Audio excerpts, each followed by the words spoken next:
If you have your Bibles, I'd like for you to turn with me to Matthew, the 9th chapter, and then we'll go over to the John 14th chapter. But Matthew 9, we will read first. 35th and 36th verses. Seems short, but 35th and 36, 35 and 36.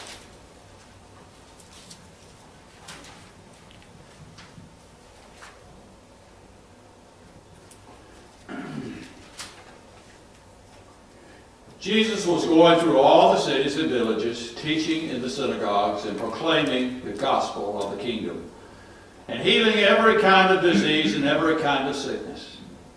Seeing the people, he felt compassion for them because they were distressed and dispirited, like sheep without a shepherd. Then go with me to the John 14th chapter of John.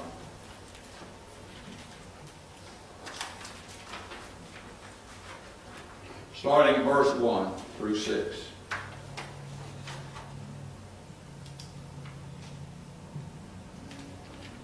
It says, "Do not let your hearts be troubled. Believe in God, believe also in me. In my Father's house are many dwelling places. If it were not so, I would have told you, for I go to prepare a place for you. If I go and prepare a place for you, I will come again and receive you to myself, that where I am, there you may be also. And you know the way where I am going." And Thomas said to him, "Lord, we do not know where you're going. How do we know the way?" And Jesus said to him, "I am the way, the truth, and the life. No one comes to the Father but through me." That is the ending of God's word.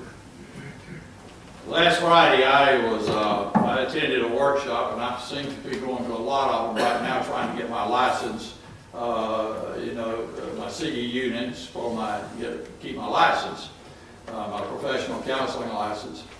And I was in Savannah for a workshop on cognition, diet, and longevity.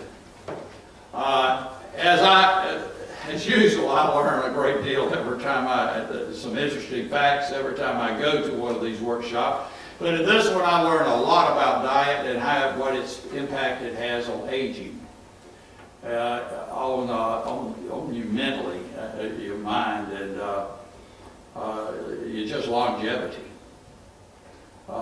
Just when I think that nutrition is basic, that everything is worked out, and that we've been working at for a long, long time, it changes.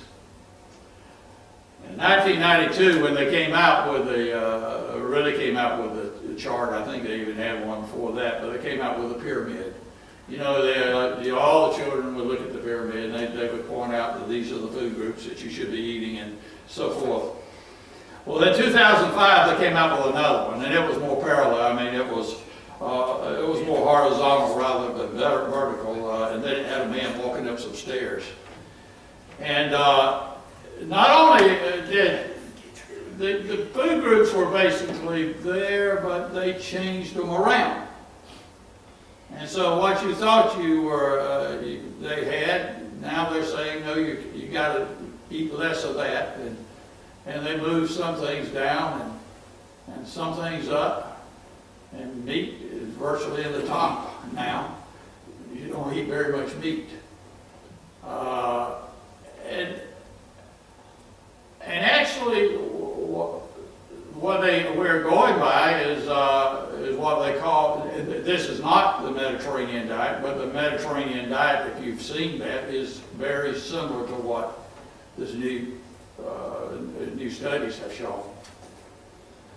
And, they're getting much better at understanding what causes aging and what causes mental issues and so forth.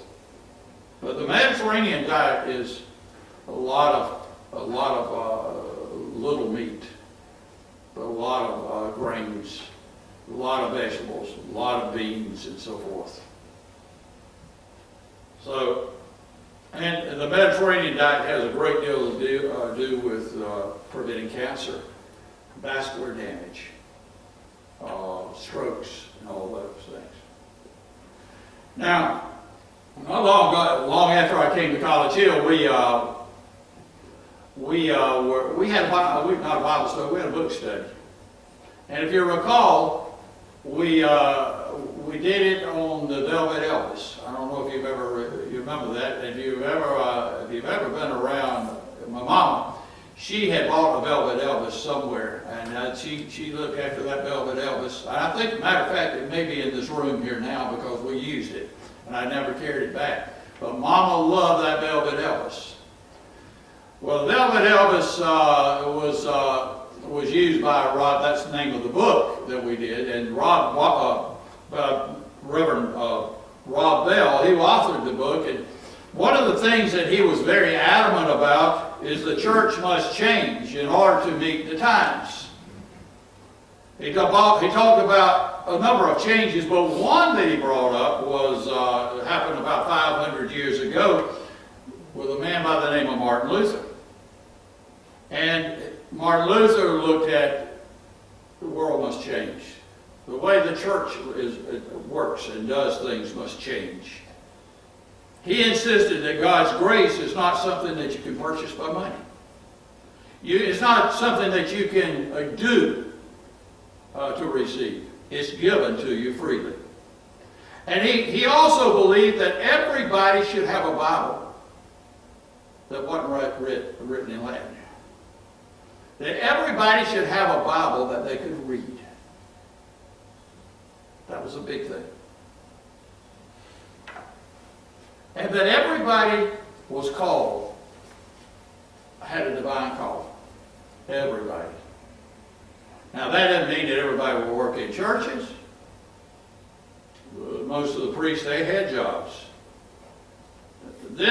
What he was saying was absolutely revolutionary. What he was saying, though, did not go against the Bible. That's what the Bible teaches. That's what our Lord taught. That's what Paul taught. Millions of people, as a consequence of what Martin Luther did, have come to Christ. Because now they can read a Bible. They can hold a Bible.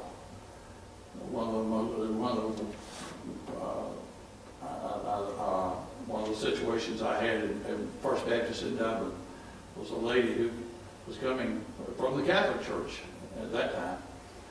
And she cried through the whole service, through the Sunday school class, because she had never had the opportunity. She'd been in church all her life. She really never had the opportunity to read a Bible.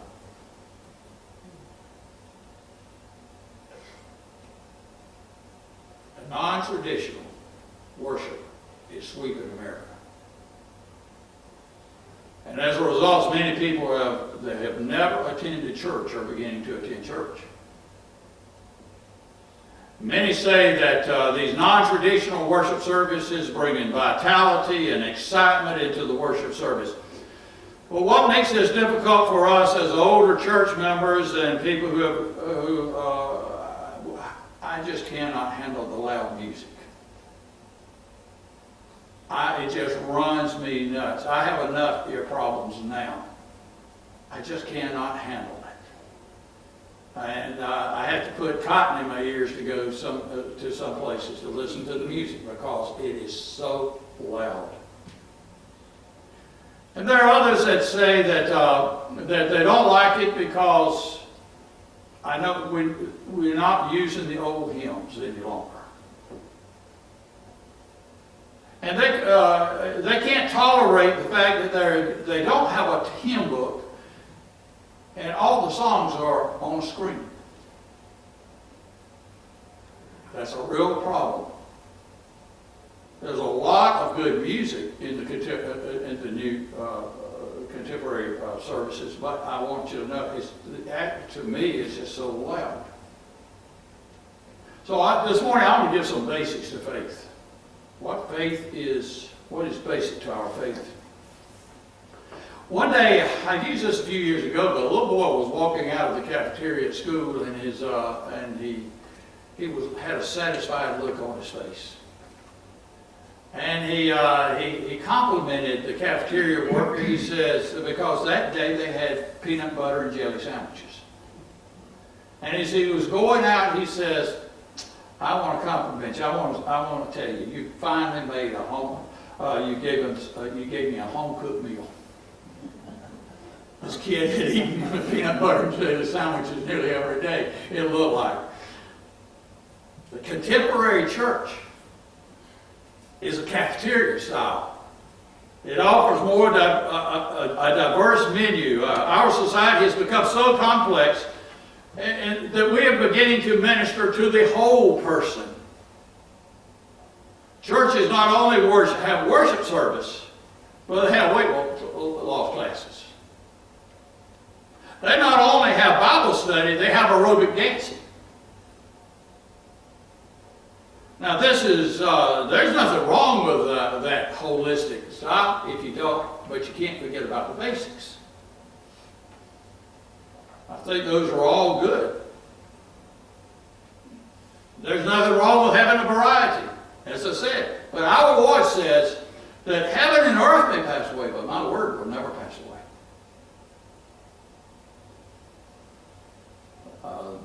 Therefore, this morning I want to talk about the basics.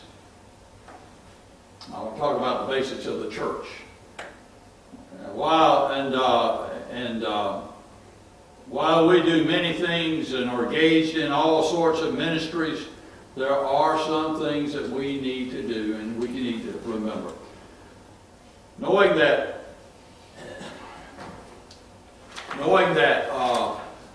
the first priority of the church is to offer direction to confused people. That means offering God's ultimate word that Jesus brought to this world. It means reaching out to those who are lost. When Alice in Wonderland found out that she was at the fork of the road and she didn't know which way to go, and it was confusing, and she was confused, she confronted what they call the Cheshire Cat. What did the Cheshire Cat do? He'd give her advice. But as soon as that silly grin on his face, as soon as he gave some advice, he disappeared. And then she said, please, Mr. Cat, help me to which road should I take? And then the cat said, well, where are you going? And she said, I don't know. And then the cat said, well, it really doesn't matter then, does it? Most of us at some time are like Alice in We contemplate with the fork of the road, the intersection of this feeling of being lost, confused, uncertain. We find that there's a lot of smiling cats out there in the form of people, and that they take pleasure in giving you confusing advice. Elijah on Mount Carmel, when he was talking to the priest of Baal, he says, "How long will you hesitate between two opinions?" And in Hebrew, it's like a little bird walking out and finding a fork in which way to go. That's the way it is. Which way do you go? Towards the end of life of Jesus' ministry, he told his disciples that he would be leaving them, as I read this morning in the 14th chapter of John, that he would be leaving them, but he would return soon. But anyhow, where he was going, there was plenty of room. That he would provide plenty of room when he came back. And when they left and went back to heaven, that's what he was inferring. But there was one disciple that said, I got a question to ask you, Jesus. Where are we? How do we know where to go? And Thomas would always have these questions. He would bring up questions. How can we know the way? And Jesus said, I am the way, the truth, and the life. Knowing the way and the truth is a problem for us today, and as it was for Thomas.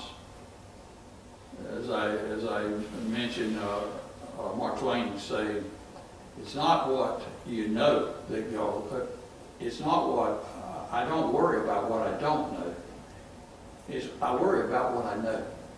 Well, in a sense, doing the truth we know is the greatest problem. That's the hardest problem, when you know to do right and you don't do it. There are so many temptations and alternatives out there. They're confusing voices.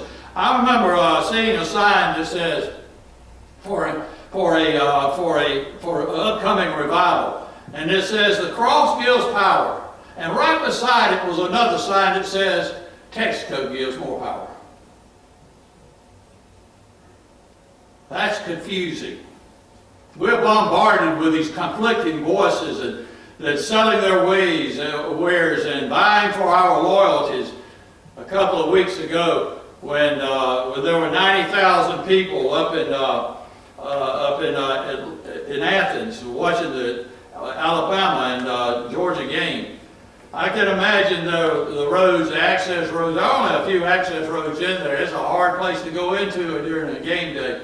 It's really tough. But I am sure that the local radio station had a helicopter and a plane or something going around and flying above the traffic and saying, telling the people where the open roads were and where the best way to go into the stadium and how to get there. But at the ground level, they were having a lot of problems. They did not know what to do. And some of them were saying, I'm going to miss the kickoff. We're never going to get there. But if they could have seen from above, if they could have seen the alternatives, then they would have had a different perspective of what was going on. They would not have been trapped, or would have not felt trapped, because I know that if I turn at that next road right up there, I'll be free. But I can't see that road, so I'm already past the road. The purpose of the Christian church and faith is that we proclaim health. Health that elevates you above this world. Helps you to have a different perspective. You don't get life worked out. I wish we could get life all worked out, but the fact is that as soon as you think you've got it worked out, it comes unscrewed. As soon as you think you've got it all worked out, it becomes unglued. As soon as you think you got it all worked out, we're going to settle down, somebody gets sick. And I can't live out my life the way I thought I was going to live it. Or this happens, or that happens. Everything breaks loose. The church, through worship and study, gives you a regular maintenance. and assures you that there is more excellent way amid the chaos and the confusion, because we've got somebody that is above us, that is directing us. Furthermore, the purpose of the church is to give a more orderly lives in a permissive society. You know, we live in a time that anything goes, and as a result of anything goes, there's a lot of broken people. Our society needs an orderly model. We cannot make people good, but and strengthen them out of their crookedness. But we can model an orderly life that makes goodness attractive. Christian standards should be a cut above other people's standards. Paul considered this when he talked about marriage in 1 Corinthians 7:14 and in 16, talking about an orderly marriage, holding on to that marriage, and maybe holding on when you think it's the worst thing in the world, but hoping that he'd change or she'd change. I have an idea that most people don't come to Christ through arguing the Bible. I've never seen a person come to Christ through arguing and convincing them of a reasonable argument for salvation. Most people come to Christ by watching others, by seeing others. You see a model, your parents, or somebody in the church, or somebody in the community. Our responsibility is not only to share the gospel, but to model the gospel. An orderly life. The final basic in the work of the church is giving hope for a fresh start in a broken life. Where confusion and pessimism, they lead to brokenness. Is there any place to go and to start over? The answer is yes. And the church is that place. Jesus was in the business of giving people second chances.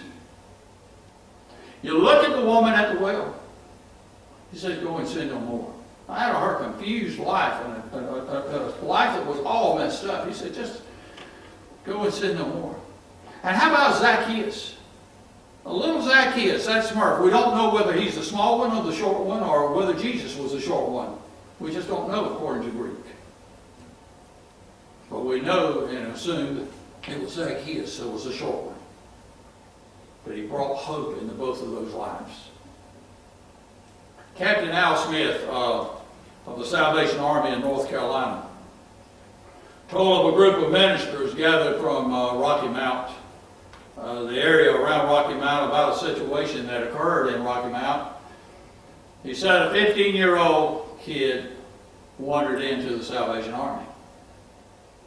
He said what happened was that his mother had remarried. The stepfather did not like the boy one bit. So when they were going up 95 outside of Rocky Mount, they got out at the rest stop. And while they were out, they just pulled off and left the boy. 15-year-old. Well, you can just imagine how dejected and confused and alone this kid felt. He asked somebody, and they shared with him that you can go to the Salvation Army. And with the Salvation Army, he got some help for his brokenness. What is going to happen to that child? I would love to know what happened to that child. 15 years old, left alone. Nobody cares about me. Nobody cares for me. It's a basic to the work of the church that we offer hope, that we offer a second chance, and that we offer a fresh start. That's what we're about. And if I could borrow the words from I Have a Dream. I have a dream of this congregation. And I've said it over and over now. I don't know when that it will happen, but I have a dream that we can offer direction to people who are confused. To model orderly lives in a permissive society, and to give a fresh start to the hopeless and the broken. And I tell you, I'm going to end with this. Y'all know what we have done and we've ministered to here recently in our community across the street here. And we have put out a lot, and we've done a lot. But I want to tell you, I've received more from that break-in than I will ever do for the person who broke in. The letters that I'm receiving and the letters that I'm returning, it's like, as I told the fellow the other day, the letter I wrote last night, I've got to send it off. I said, talking about the prison letters from Dietrich Bonhoeffer and Viktor Frankl, I said to him, I talked about his prison letters and how much they meant to me and what I'm hoping that will happen to him. We have a great ministry, but we've got to give people a second chance. We're going to open the doors today for you to think about the second chance he's given you, the third, and fourth, and fifth, and sixth, to respond to his word.